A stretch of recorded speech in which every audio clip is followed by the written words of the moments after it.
honey.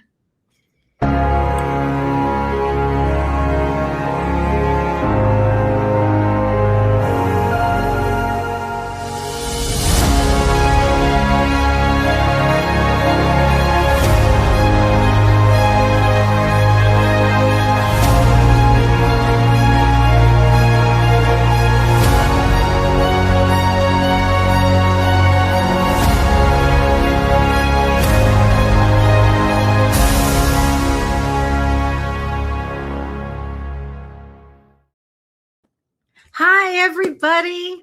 Welcome to Psychology and the Soul, where psychology and spirituality come together in a real grounded conversation. I'm Kelly White, and I'm with my dear friend.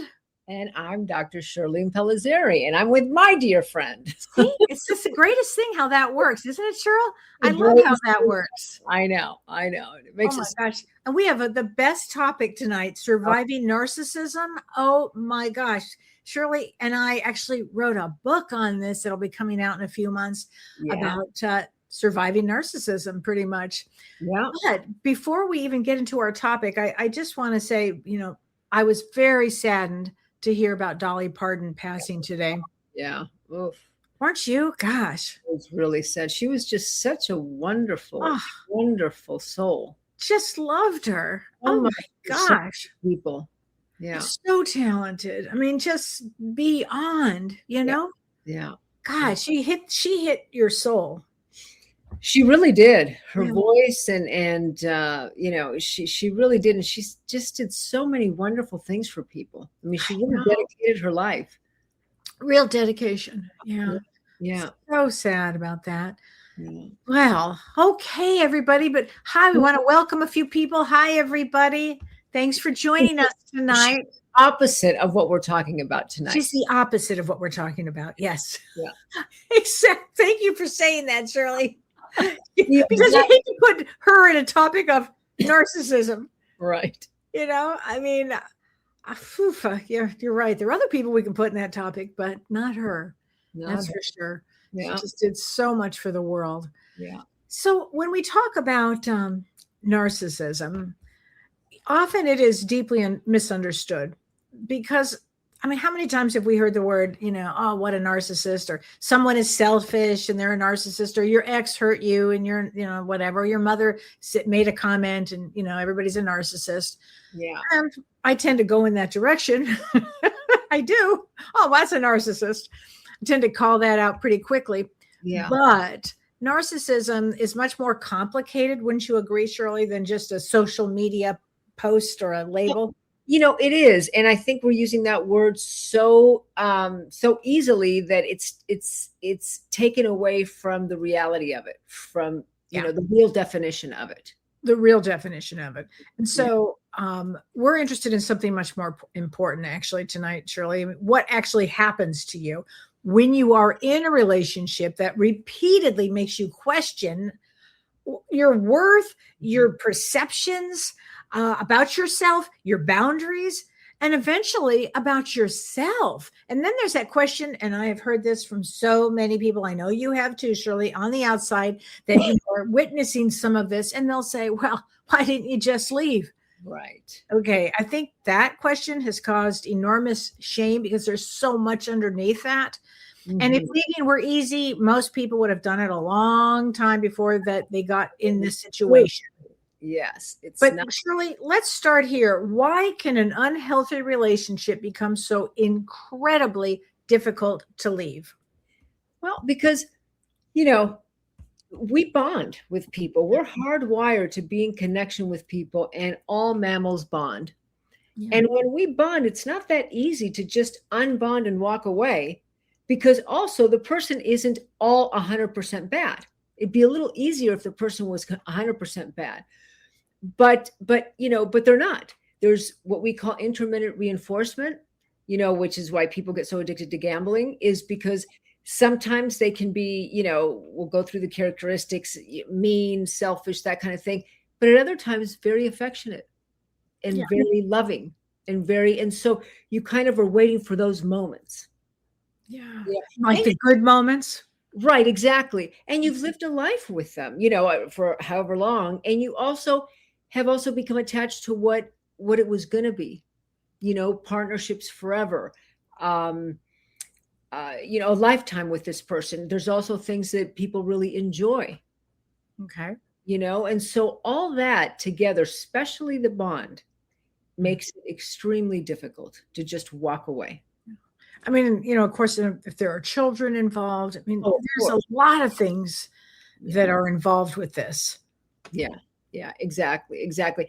And if you get help, and we'll get into that a little bit more too, that many times you've left psychologically before you leave physically. Yeah. You can do the work before that, because it's not that easy. Yeah. Oh my gosh. So is the better question, why did you stay?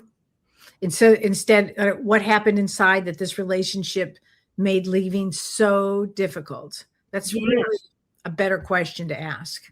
Right. Exactly. Because why didn't you leave feels accusatory. It makes a person feel even worse for who they are. They already feel bad for maybe choosing someone like that, for tolerating a lot of things.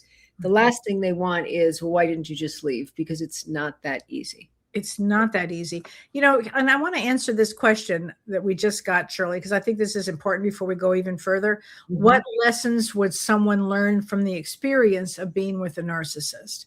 And I can tell you, spiritually, the lessons you would learn is self-love, self-worth, boundaries. Mm-hmm. Really important ones. Because Shirley, you and I just recently had a conversation about being with a narcissist and what that's like. We just had this conversation, and it was, why would somebody, stay or in this experience, or what is there to learn from this experience? And it really is about self-love, self-reflection, those kind of things. It really needs to come from inside, because what we didn't get as kids, we're supposed to get that from our parents or our caregivers, right? Yeah.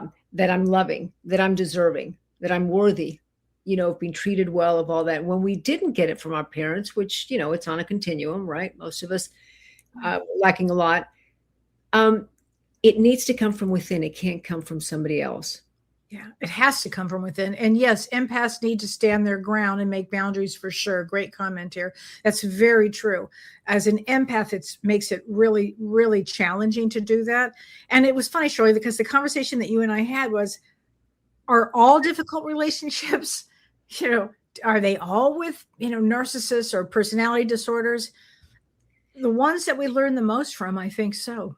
Well, those are the ones that, like you've taught me, take you, through the bowels of hell, to learn what you came here to learn. But, narcissists exist on a continuum. So someone can have some traits and someone can be a full blown. What differentiates someone that, something that can be workable is if there's insight. The problem with narcissists and any other personality disorder is there's no ability for insight. Right. So when you say something like that hurt my feelings or whatever, they can't sit with it and think, well, let me consider that, even if they don't think they did anything. There's no capacity for that. So no, it's always you. It's always your fault. And the reason for that is their ego, their sense of self is so fragile that there's no tolerance for any wrongdoing. Exactly. Yeah. And well, let me go back to what happened to you while you were there? So you're in the experience, what happened to you while you were there is probably a better question than to ask, why did you stay? Right. So that's an entirely different conversation, but I think it's where we should begin tonight, Shirley, because I think that's very important. What happened to you while you were in that relationship? Right. Exactly. Before we go any further, we need to clean something up. Shirley, what is the difference between somebody being selfish, emotionally immature, having narcissistic traits, because there's some people that just have the traits, and actually having a narcissistic personality disorder? Yeah. Well, a disorder takes it to that next place. It's actually a disorder of someone's personality. So being selfish once in a while, again, if there's insight, oh, I'm so sorry, I wasn't thinking, or I need this happen. I need this to happen for me first. And then we can, when there's insight, then there's possibility. But a narcissist doesn't have insight. They will, all the attention needs to be on them. everything turns back on them. Even, you can tell the difference between a narcissist because sometimes they act like you and I can act. Like I can throw you the biggest surprise birthday party, but it's what motivates that. Is it to make you happy, or is it me to look like the best friend ever? Right. And so the motivation behind the behavior is something to take a look at too. The grandiosity, I'm the best at, nobody can be better. The need to be admired, the entitlement. They have, I've always said narcissists are, the narcissist is their biggest downfall because they don't feel that rules apply to them, and they exploit people because it's what they want. There's no ability for empathy. There's no ability for what we call theory of mind, of putting myself in someone else's shoes and maybe, being curious as to how you might feel with this behavior. Right. I usually bottom line it with no empathy. If I had to pick one, no empathy. Yeah. Because we can all see the grandiosity. We can all see those when they enter a room. We can see that one. But that difficult with empathy is a big one there. Yeah.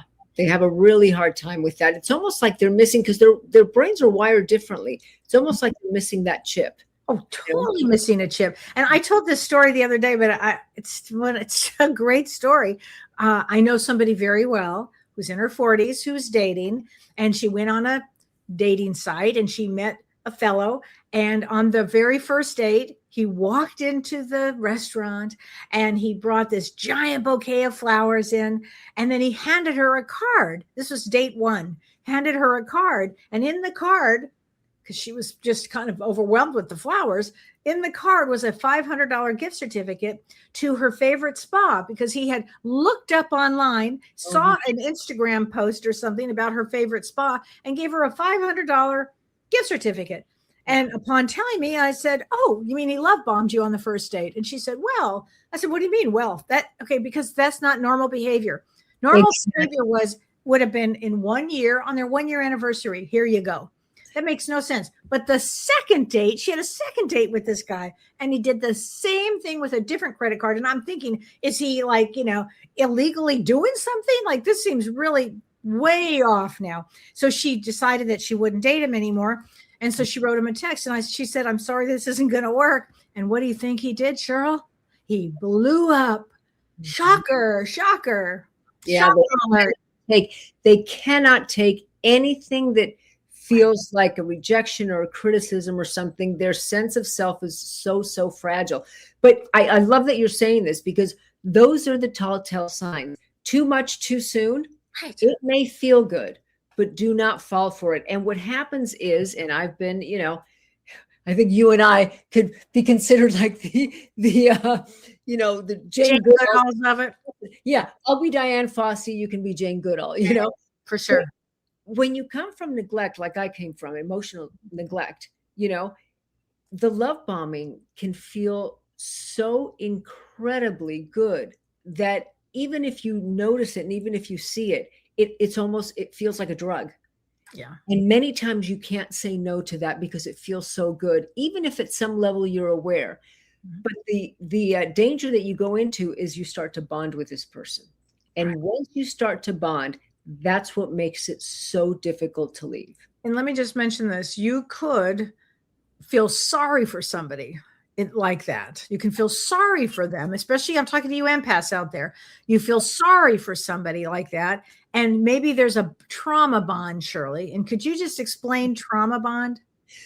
Well, it's when two people bond because of their past trauma, and so you feel like a kinship to them, or you feel like you understand them. Right. They understand you at this level, and you understand them. Yeah. Oh my gosh. So you don't need to prove that somebody is a narcissist, though, right? Before you actually are allowed to acknowledge that you are in a relationship that's hurting you. Right. Exactly. And what you start to notice is that your needs, there's no room for your needs. Right. When you bring up, what you did hurt my feelings, even if you bring it up in the nicest, non-accusatory way, if the answer isn't, "Oh my God, I'm so sorry, let me take a look at that." If it's anything short of that, then there might be an inability to own. If it's, well, what about what you did the other day? Oh yeah, that's a big one. When you did this, that that person cannot take that, and will defend against it. Yeah. Oh my gosh. Because it's funny. You can spend years asking yourself, is this real person really a narcissist? Like, you just don't want to accept it. Like, I actually did not want to accept that Dolly Parton died tonight. I did not want to accept that news. Yeah. Sometimes though, and again, she's no narcissist, but is this person really a narcissist that you're with? And so what happens in this relationship, you have to ask yourself, what is this relationship doing to me now? Because am I becoming smaller? Often that's what happens, because a narcissist needs the larger position. So am I becoming smaller? Am I more anxious? Am I more confused? Because that happens often too. Am I constantly apologizing? So let me go back to the empaths out there, because you all know who you are. Am I constantly apologizing? Am I afraid to bring things up? That's a big one, Shirley. And then you have to be honest with yourself. Do I no longer recognize myself? Because that really clinically matters. And your experience matters too. Yeah. But how does somebody actually lose themselves in this? Because we're going to talk about this, Shirley, because relationships don't usually start with somebody saying, hi, I'm going to undermine your confidence for the next 5 years. Right. Exactly. And I want to make sure, just based on what you said, it's not just one characteristics. Because, for example, if an extrovert and introvert get together, the extrovert is going to love the attention, and the introvert may be very happy being more on the sidelines. Yes. That doesn't mean this person is a narcissist.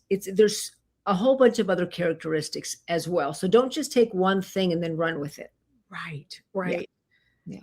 But again, this doesn't start off with, you meet somebody and, oh, now you're going to undermine me. I had no idea. Because sometimes, though, these relationships do begin intensely, often with that love bombing. Think of the credit card situation, or the giant flowers, or there's something there, or a lot of attention. It also happens with chemistry. If there's like that electric chemistry, run for your friggin' life. And if there's a great deal of affection, like, you have to pay attention to this stuff. And another thing that they do, Shirley, is future plans. You know that one? Oh, they just met, but I'm going to take you on this cruise, and we'll go to, I love cruises, and you and I will have the best cruise. I don't know, whatever they're going to say. But we hear love bombing a lot now, Shirley. So talk to us about what love bombing is, because the credit card example is a good one on the first day. That is all part of the love bombing, the exaggerated, I've never met someone like you. And again, sentences taken separately, when other characteristics don't match, the narcissistic playbook, right? Yes. We can't directly say they're a narcissist, but anytime it's too much too soon, you're the best thing that ever happened to me. Kind of, instead of a first date, dates usually, when you first meet somebody, it's maybe once every 2 weeks, maybe once a week, and all of a sudden they want to see you every day. Right. That's part of it too. Also, keep in mind that narcissists, every personality disorder, including the sociopath, have a flip side to them. And they can be incredibly charismatic, incredibly, lovely. You want to be with them. They have this infectious personality. And so that is also something to take a look at too. And that's what you're going to see at the beginning. You're not going to see at the beginning this person acting like a narcissist, being a jerk. Right. You're going to see that charismatic personality, which draws you in. Yeah, that's so true. Shirley, we have a lot of comments. So I'm just going to read a couple of comments here, because I think this will be interesting. Most narcissists are chronic liars too, and always need to be the center of attention. It can be exhausting for the spouse. Would you agree with that statement? Or they're often, if they're lying, they're sociopaths. Absolutely. Absolutely. But they lie because they don't want to be caught in something, because again, if you catch them in something, their ego, their sense of self. And when I say ego, I mean healthy ego. I mean healthy sense of self, not in the way that we talk about ego, like when we're talking about narcissists, an inflated ego. Right. But, there's also possessiveness, when it feels like too much, too possessive, when, crossing boundaries. That's a big one that really you need to look out for, when someone crosses your boundaries and it just doesn't feel good. They truly have no idea because they don't have a sense of boundaries. And So well, they have no empathy. yeah, They don't care. right. So to them, it's not like they're doing it. A sociopath will be very calculating, but a narcissist, they may not even be aware of what they're doing. But even if you were to point it out, it doesn't stick. No, it won't stick. It won't stick. In fact, they'll defend. Right. They'll defend. Absolutely. So here's a question. Is egocentric a part of narcissism? Well, egocentric, it depends on the extreme of it. We can all be egocentric at times, and that's self-preservation. Yeah. You want to use that term. We'd have to look at the actual definition of egocentricity. Kids go through a stage of development that's egocentric. Everything happens because of them when they're little. That's why, unfortunately, when a parent dies, they truly feel like I killed my parent. When parents get divorced, they feel like it's their fault. So it doesn't, in and of itself, it doesn't necessarily mean narcissism. Right. Here's another comment. My ex drained me, beat me down to where I second questioned everything I did.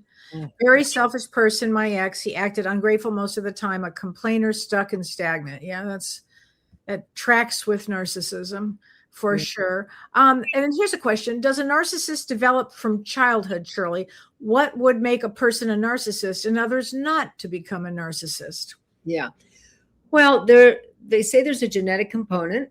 The study of epigenetics, it has to do with how you were treated at home. You might have a genetic predisposition for something, but if you come from a loving, nurturing home, then that gene won't get expressed. It'll stay dormant. So it really is abuse. Abuse, or being made to feel, a child that's being made to feel like they can do no wrong, and who never gets a chance to experience disappointment. And so they grow up thinking this is what the world looks like. The world caters to me. I never get disappointed. Everything that I want happens. So that's on the other extreme, how, narcissists can be created. But most of the time it's abuse. It's neglect. It's abuse. They didn't get attention. They were made to feel like the worst thing ever. And so now they need to feel like the best thing ever. And that need becomes pathological. I also have a belief that, spiritually, the unevolved souls come in to do this work. Well, and I wanted to ask you from a spiritual standpoint. Yeah. I think unevolved souls volunteer. They come in. They're not that evolved. They need to be here to evolve. And so they will pick somebody who is evolved. And that's why so many empaths get involved with a narcissist or a borderline or a sociopath or a psychopath. I mean, there's a whole continuum, as Shirley would say. And there's a comment here. It's a great comment. And this is so true, that you do not know until it's too late. And, yes, to of all of these things you're saying, he says, because it's true. Sometimes you really do not know until you are then, as you said, Shirley, bonded. Because they're extremely charismatic. And, some people ask, well, how can someone be charismatic and also be this? Well, I think it's a survival adaptation in order to bring someone towards you. Because if you showed your narcissism from the beginning, you wouldn't be, you wouldn't have that many dates. And again, I don't think it's conscious, but that charismatic personality at the beginning is what attracts people to them.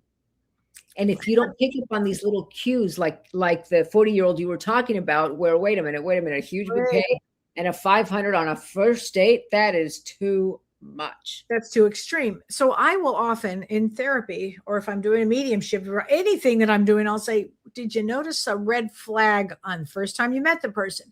Well, they lived in their car and I was going to help them. Oh, is that what it was? Is that the red flag? The first date, he had 16 shots of tequila. Oh, I understand. Right. They're there, for sure. Yeah. Too much too soon, while it can feel so good, is I'd say almost always a red flag. Yeah. Too much too soon. Yeah. So would you say, Shirley, that intense early affection doesn't prove manipulation or narcissism? Not necessarily. We have to wait to see almost. What do you mean by intense early affection? We could say there's so many things, there's so many things that we'd have to watch out for narcissism. So one of the things you might want to look at would be like early affection, or something. There's something that's off when you first meet this person. Yeah, and your gut kind of tells you too. So that's something to listen to. But yeah, too much too soon, too, wanting to, again, instead of how naturally people get to know each other, it takes time and stuff. They want to do it faster. Is there pressure on somebody if they put pressure on you? Put pressure on, and you might be thinking, well, I really enjoy this person, so sure, why not? I'll see you tomorrow again. It's too much. What about somebody who's possessive? Absolutely. You have to take a look at that. That usually happens a little bit after. It doesn't usually show up at the begining. But it certainly can. But it can, like if they're always choosing where you guys are going to go. They're always choosing, they're always making the decisions instead of asking you. Yeah. But it's more than that, though. Let's say you're on a date with somebody or you meet somebody and it's a first date or a second date, and then you're getting calls from other people and they're automatically that possessive. Like these are all red flags. Oh, yeah, absolutely. If they want to know too much too soon, right. Who are you hanging out with? Well, I'm busy Saturday. I can't go out. Or who are you going out with? Right. Those kind of questions that are kind of cross a boundary, especially when you're just getting to know somebody and can feel intrusive. Right. Yeah. I mean, it's interesting because, again, we could say, why are you still in this relationship? Because, on the outside, we're watching some terrible stuff happen. Mm-hmm. But, the person, as you had mentioned, they may just recall the beautiful moments.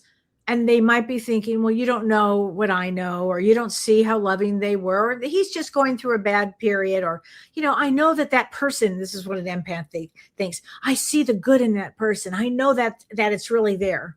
Yeah. Well, but the truth is that there is that part of that person there. There is that hurt little boy or little girl. And so empaths especially have, feel for that. Mm-hmm. So all that stuff is real. However, that doesn't mean that you compromise your own well-being. That's what makes the difference. Yeah. Right. I mean, you have to actually ask yourself, is this relationship healthy for me? Right. Exactly. Yeah, go ahead. No, go ahead. What do I need to do to make this relationship work again? That's what people might ask. But really, that's not necessarily in one dramatic moment, because you can start seeing what will happen here. You can stop seeing certain friends. You can change how you dress. You can rehearse conversations before having them. You have to monitor their mood before they walk through the door. And then you start becoming whoever it is to create the least amount of conflict. So you get very, very small at this point. And eventually, you have to ask yourself, or you say to that person, basically, what do you want? Which is really frightening, because then you have to look at where you gaslit. Is there gaslighting? Because you stop trusting yourself. So Shirley, let's talk about gaslighting, because that's a term that people use all the time. Yeah. Well, gaslighting is, and I know that's another word that we use very easily, but it involves patterns that undermine someone's confidence. It's like when you say, this hurt my feelings, or this happened. No, it didn't. Well, why are you so sensitive? You're too sensitive, and they start to cause you to have self-doubt about how you're feeling about a situation. Wow. They might actually deny it happened. No, it didn't happen that way. You're looking at things, you're trying to look for things. Do you want to break us up? Is that what you're trying to do? So those are the kind of things that may, and they'll deny. No, it didn't happen. There's some narcissists start to, the partner will start to question, was I being too sensitive? Did I overdo it? And so that's when you start to question yourself, is when that starts happening. And then it becomes self-doubt. Yes. Self-doubt. You go into shame. Maybe it is me. Maybe he didn't really mean it, or she didn't really mean it. Because also then there's those other times where they're loving, where they're wonderful. And so that can be really, really confusing. and can cause someone to stay on it because that intermittent reinforcement, Right. that unpredictability. When are they going to be the nice person again? Mm. Maybe I should apologize. If you find yourself always apologizing. Mm. Yeah. Again, you might imagine that you are saying, like, I never said that. You're too sensitive. You're imagining things. It's everything you just said, Shirley. What happens when somebody lives inside for that long of a time? What happens when they live like this? Well, they do. They start to question their own reality. It's like when a child, has a narcissistic parent. Mm-hmm. They're always made to question, am I viewing this correctly? Yeah. The decision making becomes harder because you don't trust yourself. Mm-hmm. You might start to seek reassurance in others. Was I right about feeling this way or that way? Which is actually not a bad thing to do. Right. And it also can, the chronic stress can increase the vigilance and anxiety. You can become a lot more anxious. Yeah. And then you start taking the medication. Exactly. Yeah. Exactly. Many times shame is replaced with anger. Mm-hmm. You start to feel, or the other way around, shame replaces anger. Whereas maybe some of the other person's behavior caused anger because they made you feel like there's something wrong with how you perceived it. You start to go into shame. Yeah. Yeah. Yeah. Mm. And so you start to question yourself. I mean, that is, I think, one of the many damages in this kind of a relationship. Yeah. But it's so destabilizing. Absolutely. Absolutely. Mm-hmm. Losing confidence in your own reality can be extremely destabilizing. Oh my God. Well, spiritually, that's really profound, because when you stop trusting yourself, because that's everything, you also stop hearing yourself. And then your intuition becomes harder to recognize and your inner voice becomes quieter. And I will tell you that I have worked with so many people that will say, I'll say, you are an intuitive. There I am. Well, let me ask you, how are you living right now? How are you living? And then they'll describe the person that they're living with. And it often will take away their ability to use their intuition because they're too afraid to use it. I think they're too afraid. But so healing isn't only how do I get over this person? It's not just that, but really, how do I come home to myself? I think that's everything. And I want to make this personal for the audience because I want you guys to think about this. If you're watching tonight, where the thoughts are the thoughts, I knew something was wrong. My friends told me, my family saw it. I saw the red flags. So why did I stay? Yeah. And basically, Dr. Shirley, intelligent, capable people will stay in relationships they know that are hurting them. Absolutely, because intelligence still doesn't override attachment or the bond. You can be highly intelligent and still fall, we'll say, prey to this. Emotional conditioning is different than intellectual understanding. We can understand something from our left brain, but that bond is still there. Yeah. It could also be loneliness, fear of abandonment. If you have abandonment in your background and you leave a relationship, you will feel lonely. How can I withstand feeling that lonely? There's also, unfortunately, many times financial, or family reasons. Yeah. If you have young kids, if you're dependent on that person financially. Right. Especially the young kids. Right. That's a big one of why people stay. Sometimes you can feel so much shame for having gone into a relationship like this. And so that's important to really have grace for yourself. You didn't do it because there was something wrong with you or because you weren't smart enough or anything like that. They have a charm and they really can get you. Well, the other thing is, and I think we do need to mention this, Shirley, it's hard to leave these situations. Oh, absolutely. It's not easy, especially, again, if there's children or if you don't have the support and this person, and then you may be dealing with somebody who's a borderline personality disorder, which takes this to another level. Yeah. Yeah.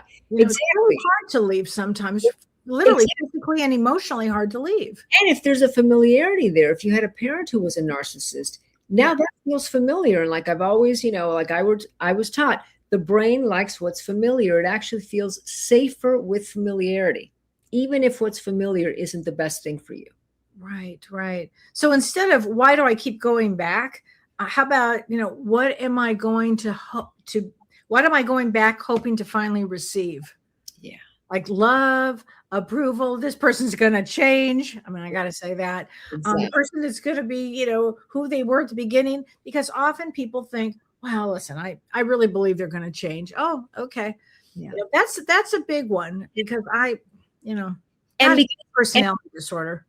Right. And because sometimes you see that other side of them. And so you think that if that other side exists, they can be that the whole time.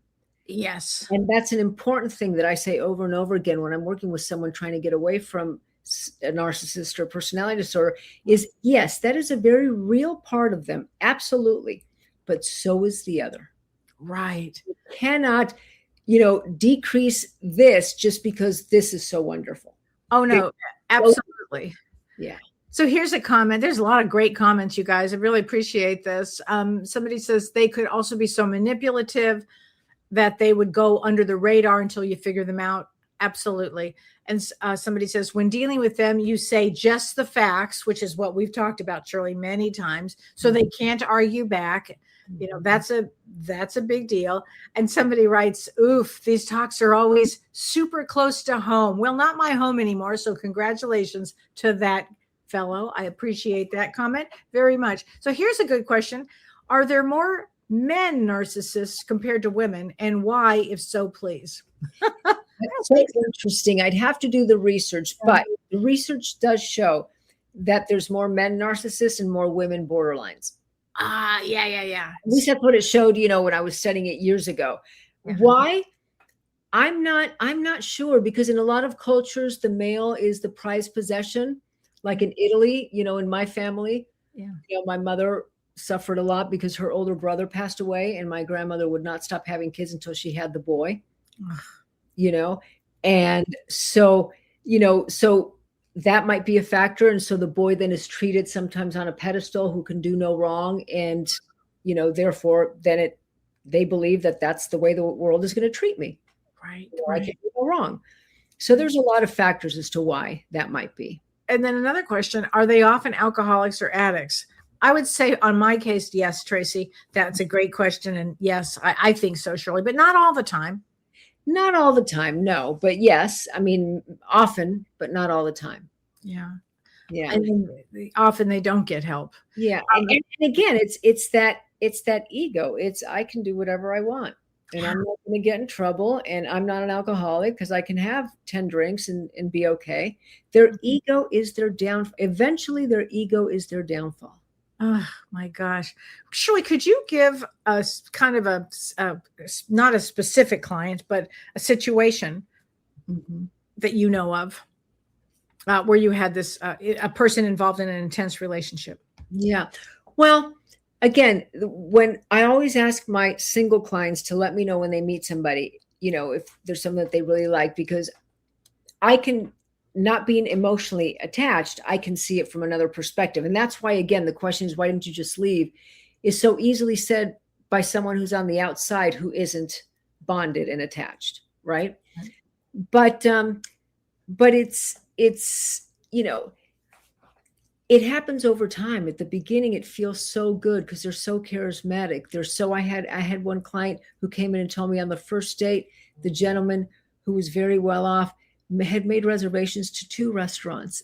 So she should choose which one. And both of them were, of course, 5-star restaurants, So at the beginning, there's that charisma that you can really fall for. And you come, and we all love that because it's evolutionary. The more attention we get, the more we get to stay in the tribe, and we're not alone, and the tiger's not going to get us. So that's built in us too. But if you also come from a neglect or feel ignored by a parent, that's going to really pull you in. And I have to mention this too, Shirley, that we're talking about in relationships, but also siblings, mother, fathers. Yeah. Everybody can fall into this category. Yeah. Oh, absolutely. Absolutely. Yeah. We're focusing now on relationships. Yeah.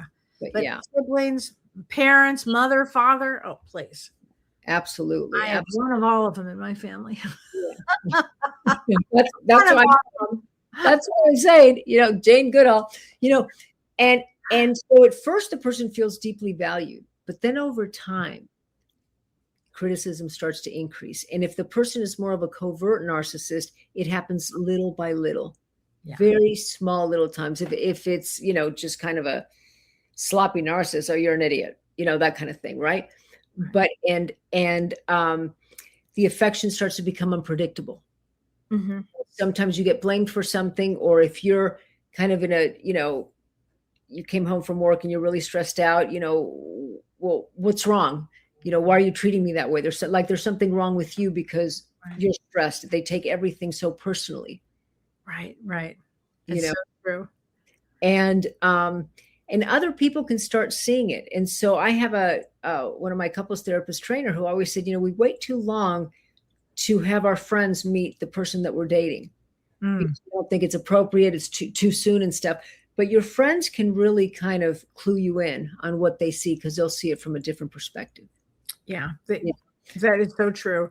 So here's a comment. One narcissistic guy thought I took his watch when I slept over. She says, I did not.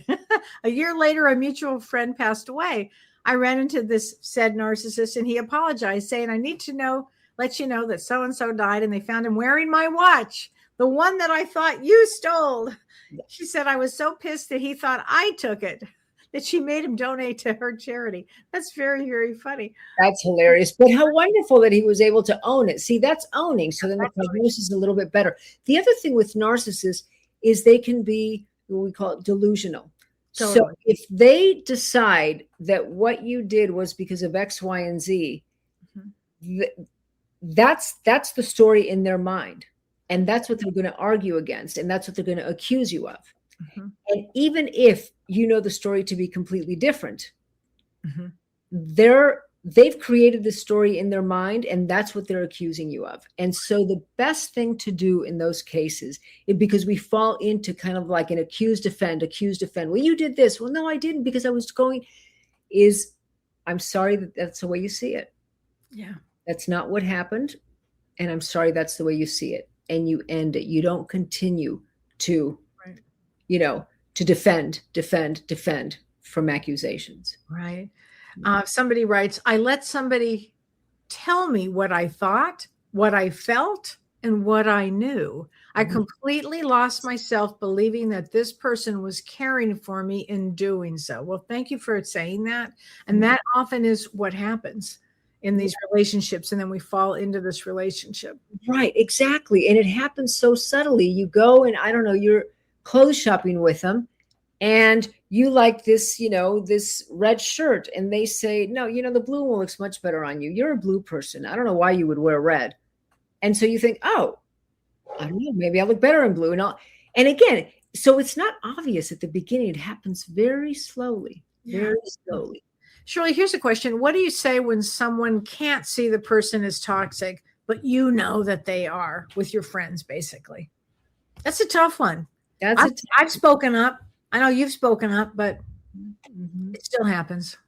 And you can't, it's important to be there for them, unless it's interfering in your own life, of course, but to be there for them and to support them, and to maybe, what I start to do is I question, and I do it in a very kind of curious way. I wonder why he or she said that, or I wonder why this time you weren't able to do what you wanted to do, or whatever the situation is, and so you can start to point out the behavior very, very, softly and kindly, instead of saying, did you see what they did?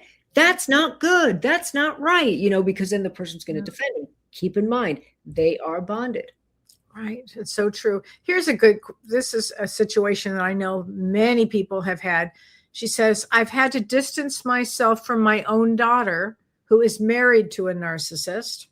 She doesn't see it yet. And her father was a narcissist. It's such a tough one. Yeah. I know this one. It's a tough one. I have a lot of my clients going through this one. Right. Exactly. And so again, people need to, as you always teach, we came here to learn. Earth is a, hardest school ever. So sometimes we need to just let them make those mistakes and be there to support them. Oh, here's a great comment. I'd much rather be in the same area as a tiger than with a narcissist. I'm right there with you, girl. Ah, That is hilarious. That that's is so so, true. yeah. That's so true. Somebody says, have you ever met a narcissist that talks to themselves, even having a conversation with yelling? I got to tell you, I don't think so. Have you, Cheryl? I don't know. That's I mean, it's something to watch.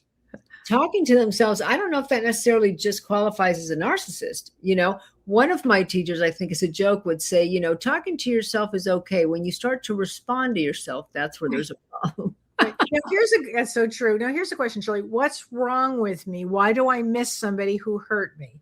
So Yeah. that was somewhat the case of the different narcissists that I've had. And then I would quickly get myself out of that one. So Shirley, what do you think about this question? Again, because what you miss are the good times. There were good times. It's not all bad. What you miss is the promise of what it could have been. When we go into a relationship, we don't think, oh, this is just going to be for a month. You go in hoping that it's going to be a lifelong partnership. So you miss what it could have been. There's grief. Exactly. There's grief of what it could have been. You miss those parts of the person that were loving and charismatic and wonderful. And, so there is, and in order to help yourself get through it, you need to use your left brain and very consciously remind yourself of the other part. Which is for the empaths out there, use your left brain, Yeah. Remind yourself. He or she also did this to me. He or she also said that to me. So you have to very consciously remind yourself. And don't get upset at yourself for still missing them. Know that is just human nature. That it's not that easy to unbond from someone that we've bonded to. So you can miss somebody and still know that if you return to that relationship, it's not healthy for you. Yeah, exactly. There used to be a thing that was said, if you're with somebody like this, quickly get under somebody else. There was a big thing about that. Quickly meet somebody else, basically. Mm-hmm. And I disagree with that completely. I think that you need to take some time to really get to know yourself so you do pay attention to the red flags.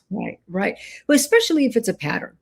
Mm-hmm. And it could be a pattern, again, because of your own childhood, because a parent was like that, so it's familiar. I mean, there's many reasons why something can be a pattern. But if this is a pattern, then yes. Yeah. Certainly meeting somebody else is going to distract you from the pain. Mm-hmm. But working through the pain, feeling the pain, learning the lessons, choosing yourself. Choose yourself. Beginning to trust yourself. That's spiritually what we're here to do during this time period. Choose yourselves. Be conscious of who you are in the world. Don't let somebody else steal your light. Right. Exactly. It takes time to start to trust yourself, to start to, to be okay with your likes and dislikes, if that was criticized, to reestablish your boundaries, to be okay with setting boundaries and saying it's not okay to cross these boundaries. Right. And missing somebody is not the same as that you were meant to be with them. I mean, please, you can love somebody, you can still leave. They could be family members, you can still set a boundary. Who was that woman we were watching today, Shirley? There was a well-known doctor who wrote a book on narcissism. Oh, gosh. She said, I do not forgive. I don't know who it was that harmed her, whether it was a spouse, a relationship, or parents, or I really don't know her back. It's a woman from India, Dr. Ramadi, I think it is. She's very extraordinary now. So if you look it up, you can find it. But she was saying that she does not forgive. She said the abuse was so bad, I cannot go there. Yeah, I always said you can have an acceptance. This is who they were. This is who they are. Exactly. Exactly. And it depends on how you're defining forgiving. She defines it in a certain way where she says, I will not forgive the narcissist in my life that did me harm because they hurt me. So I will not forgive them. Right. And as you said, forgiveness, we can maybe, use the term interchangeably, forgiveness and accepting. Or just acceptance. This is who they are. Moving on. Next, move forward. I love this question or this statement. Don't walk away, run. Right. Couldn't agree more with that. So here's a great question that you'll appreciate, Cheryl. Hmm. Are covert narcissists harder to spot? Oh, yes. Ooh, you betcha. What do we call them, Cheryl? Closet narcissists. But there's a nickname we had for them. Buddy the Elf. Oh, when they act like they're right. When they act like everything is great, everything is good, and they're just so nice and so caring and so, and then you start to see the chipping. Yeah. Then you start to see the chipping where, again, things are self-serving. For a covert narcissist, they might seem like the nicest person in the world. But again, the motivation behind that is, look at me. Look at how nice I am. Look at what a wonderful friend I am. Look at what a wonderful boyfriend or girlfriend I am. The motivation behind it. And they are more dangerous. They are more dangerous because they're harder to spot. They're harder to spot. A telltale sign too is when you share something with them, this hurt my feelings, and they cannot sit with it. Mm-hmm. It's well, you hurt me last week and you seem to be okay about it. Yes. That kind of stuff. When you hear that kind of stuff. Mm-hmm. Yeah. When there's a lack of inability to be aware. Right. Lack of awareness. And then there's the next question is, how do you trust yourself again? How do you trust yourself? So now that you're out, maybe you think you won't trust yourself anymore. How did I miss this? Or how did I allow this? Or how can I ever trust myself? How can I trust my judgment again? And I remember being in that space. That's why I said, just take care of yourself. Learn, don't be with anybody for a good year, solid year. Yeah. Well, I would, again, if this is a pattern, or even if it isn't, but you really want to get to know that part and you're curious about it, go to therapy and start to kind of unpiece what was it at the beginning of the relationship that maybe I needed that I didn't get, that is what attracted me to them, because self-trust isn't necessarily promising yourself that you're never going to make a mistake again, because we will always, we make mistakes, but it's by knowing that you won't abandon yourself when something feels wrong. Mm-hmm. That's a big difference. Yeah. That is so true, Shirley. I love that because, to say healing isn't, I'm never going to choose the wrong person again. Oh boy. I remember I've said this many times. I remember I said to a therapist, God, would I ever do this again? And she looked right at me and said, oh no, you would never do this again. I did it immediately after. Right. So pay attention. I tell everybody that story because you might. Right. My kind, as they say in the South, you betcha. Exactly. But healing doesn't mean if something isn't right, that I will listen sooner. I will ask questions. I won't explain away everything that my body is telling me. I won't sacrifice myself to keep somebody from leaving. Right. So spiritually, recovering isn't about necessarily becoming who you were before them. But remember this, spiritually, what did you learn from this? This is an experience that your soul needed to have. What did you learn from this? Oh, you started to wake up. You started to have a different shift in consciousness. Oh, now you understand when you come to Earth, there are people out there that are not good. Right. And that's what happens on Earth. Yeah, exactly. I always, and as you're healing, again, that curiosity. What is it that I needed that I didn't get that caused me to stay with someone like that? And also having the grace that once you bond, unbonding is not that easy. So give yourself grace and understanding for that. Very good, Shirley. And you don't have to get your old self back. In fact, you don't want your old self back. Right. You want the new self that's emerged from this experience.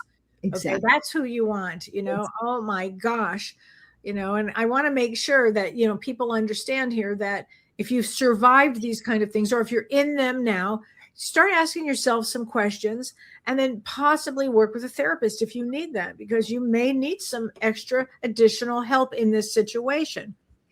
Yeah, absolutely. And from a psychological standpoint, recovery is possible. You can build your self-trust. You can learn, healthier relationship patterns. You can also trust your intuition if something doesn't feel right. You can set boundaries and not feel like you're becoming closed off. Right. you can start to recognize manipulation when something doesn't feel off. Mm-hmm. When something feels off, pay attention to that. Right, exactly. And Yeah. this is interesting. Cheryl, it's a good question. Do most therapists understand narcissistic abuse? Yeah, I would. Yeah, I mean, I would For God's sakes. I would hope so. Yeah. Yeah, that's what I'm going to say, that I would hope so. I would hope so. And if they don't, find another therapist. Yeah. If this is your situation. Exactly. And sometimes, and actually what I've heard recently is when couples, you go in a couples therapist and the person who's the narcissist charms the therapist. Oh, Marone. Yeah. With them. I've heard that a few times as well. I've heard that a few times too. This question, as times have changed, do you ladies find that there are more narcissistic people? I personally do. I actually do. Cheryl, how would you answer that? Mm-hmm. I want to have faith. I have faith, but I have faith that there's a lot more out there. Yeah. Outnumbered, Cheryl. And let's also take into consideration, maybe the industry that you're in. Some industries attract more narcissists than other industries. Yeah. And so that might be skewing your view as well. That's true. I mean, if you're in Hollywood, there's got to be a situation. Exactly. Maybe some cities, just because the nature of what the main industry is, cities. But let me just say this, Shirley. I've been in the Midwest now for like the last 6-7 years, and I will say they have their fair share of them out here too. Okay. Fair share, Cheryl. The problem is most people don't know what to call it. They'll say, well, that's just Marge. She has issues. So Shirley and I wrote a great book that'll be coming out, we don't know, in the next few months. We're looking for a publisher right now. And when that book comes out, it'll be very helpful, I think, to explain a lot of this. Yeah. Don't you, Cheryl? I think it'll be so good. Oh, absolutely. Share with everyone the title. Okay, the title of our book is called, Is That Normal? Behaviors That Just Don't Make Sense. Right. But, because you've heard either yourself or someone ask the question, is that normal? Is that normal? I mean, literally in your life, you've heard that question. Oh my God. They'll secretly tell me, is that normal behavior of my wife? And I'm like, you must be from the Midwest. No, that's not normal. Oh my gosh. So if you like this conversation, pass it around to other people that would probably need it. And I just want to mention, if you are in the Chicago area or the Illinois area or somewhere you want to fly in and join Shirley and me, we are going to be together for an evening of insight, healing, and connection with Jen Weigel, who's a wonderful spiritual teacher as well. And we're going to be together in Chicago at the Wayfair Theater on October 24th in Highland Park, Illinois. And we're going to have a live interactive questions and answers with between Shirley and me, and also with Jen Weigel. We're going to be doing book signings and meet and greet, but I'm going to be doing an inspiring mediumship reading for people in the audience. Yeah. So it's going to be a really interesting evening. And that's again going to be, it's a Saturday night. I think it's at 7:30 p.m. in, what is that called? That area is called Highland Park, Illinois, which is a great area. Shirley, you're going to love this. You're going to love the Midwest in the fall. You're going to love it. I know I will. We're going to have the best. It's going to be a great experience. And the one last thing that I do want to share is I will be going to Sedona with Carrie Gonia and Dwayne Morgan. And you can find that on carriegonia.com on events. She's doing the two of them are doing a great healing event, a family constellation and a healing and a sound bath. And I will be participating. A wonderful, excited healing event. You can't go with your daughter's birthday, but it's going to be so fun. Yes, it's the day of my daughter's birthday, so I will not be going. However, it's going to be very, very healing. It's a major full moon. So what could go on during at a vortex place with that full moon? All those combinations. I could go any which way. It's going to be amazing. The last thing I want to say, if you currently find yourself in a relationship where you might feel unsafe, or you're feeling controlled, or you feel that you may be in a relationship with a narcissist, seek help. Oh, please. Get the perspective of someone who isn't in it with you, and start to assess it, start to be, to talk about it and see, and get the help help that you need. Be the Jane Goodall in the world with this, because somebody just said, thanks for the information. I've been encountering narcissistic traits since childhood, old classmates, and the workplace. That's where they all go from. They all come out. They live amongst us. They're like pod people. Remember that movie, that old movie, Invasion of the Body Snatchers? Yes. Yeah.